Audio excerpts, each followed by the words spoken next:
नमस्कार बहनों, आज हम पढ़ने जा रहे हैं कक्षा 6 का first chapter means first poem a house a home.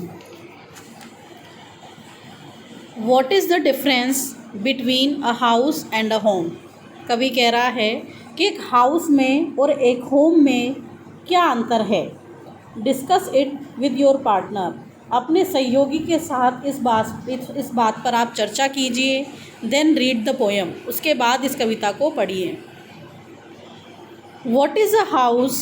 It's brick and stone and wood that's hard, some window glass and perhaps a yard. It's eaves and chimneys and tile floors and stucco and roof and lots of doors. इस poem का ये first stanza है जिसमें कवि कह रहा है what is a house, कि एक हाउस, एक मकान जो होता है वो क्या होता है।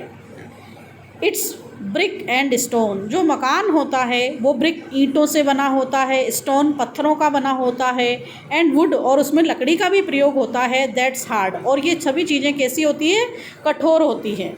सम window glass and perhaps a yard. और एक मकान के अंदर खिड़कियों के कांच होते हैं और या फिर क्या होता है, यार्ड आंगन होता है। इट्स ईव्स, ईव्स मतलब होता है छज्जा। घर के आगे निकला जो छज्जा होता है वो मकान में होता है। चिमनी, और घर में रसोई घर का धुआं निकलने के लिए चिमनी होती है। एंड टाइल फ्लोर, और फर्श पर टाइलें लगी हुई होती है। एंड स्टूको, स्टूको मीन्स होता है प्लास्टर, और प्लास्टर होता है। एंड रूफ, छत होती है। एंड लॉट्स ऑफ डोर्स, और बहुत सारे दरवाजे होते हैं। इस स्टेंजा में कवि ने बताया है कि जो मकान होता है वो कैसा होता है और उन किन किन चीज़ों से मिलकर बना होता है। अगला और लास्ट स्टेंजा है what is a home. It's loving and family and doing for others. It's brothers and sisters and fathers and mothers. It's unselfish acts and kindly sharing and showing your loved ones you are always caring. What is a home? कवि कह रहा है कि घर क्या है। It's loving, और घर जो होता है वो बहुत ही प्यारा होता है। और इसमें क्या होते हैं, family and doing for others. Family परिवार होता है और एक दूसरे के लिए हम कार्य करते हैं। इट्स ब्रदर्स एंड सिस्टर्स, और घर में भाई बहन होते हैं। फादर्स एंड मदर्स, माता पिता होते हैं। इट्स अनसेल्फिश एक्ट्स, और सभी एक दूसरे के लिए कार्य करते हैं। अनसेल्फिश, निस्वार्थ भावना से कार्य करते हैं। काइंडली शेयरिंग, और विनम्रता से हर चीज़ को बांट करके यूज़ करते हैं। And showing your loved ones, और अपना प्रेम एक दूसरे के प्रति प्रदर्शित करते हैं। यू आर ऑलवेज कैरिंग, और हमेशा हम एक दूसरे की क्या करते हैं, परवाह करते हैं। इस प्रकार से ये जो पोएम है समाप्त होती है। इस पोएम का जो पोएट कवि है वो है लॉरेन एम हली।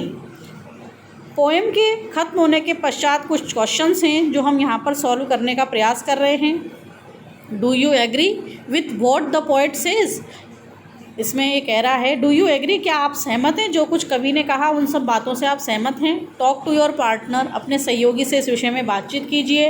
एंड कंप्लीट दीज सेंटेंसेस, और इन वाक्यों को पूरा कीजिए। A house is made of. तो बच्चों, खाली स्थान में जो लाइन दी हुई है इसमें आपको लिखना है। देखो, जो हाउस होता है, मकान होता है, वो किन किन चीज़ों से मिलकर बनाता है। तो मेड ऑफ के बाद आप लिखेंगे ब्रिक्स, स्टोन्स, ठीक है। और अगला है सेकंड नंबर पे इट हैज़। मकान के अंदर क्या क्या होता है, तो it has window, glasses and yard, ये हम लिख सकते हैं इसमें। अगला है थर्ड नंबर पर a home is made by. तो मेड बाय के बाद लिखना है आपको loving caring parents and children. और नेक्स्ट फोर्थ नंबर पर है इट हैज़। इट हैज़ के बाद लिखेंगे members who understand each other. Now complete these sentences about your house and home. My house is, तो इसके बाद वही लिख सकते हैं आप, My house is made of bricks and stones. The best thing about my home is, इसके बाद आप लिख सकते हैं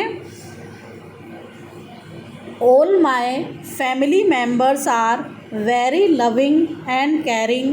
Sometimes we quarrel, but we love each other very much. ये पोएम और इसके क्वेश्चन आंसर हमारे यहीं समाप्त होते हैं। आशा करती हूँ आपको ये पोएम समझ आ गई होगी। धन्यवाद।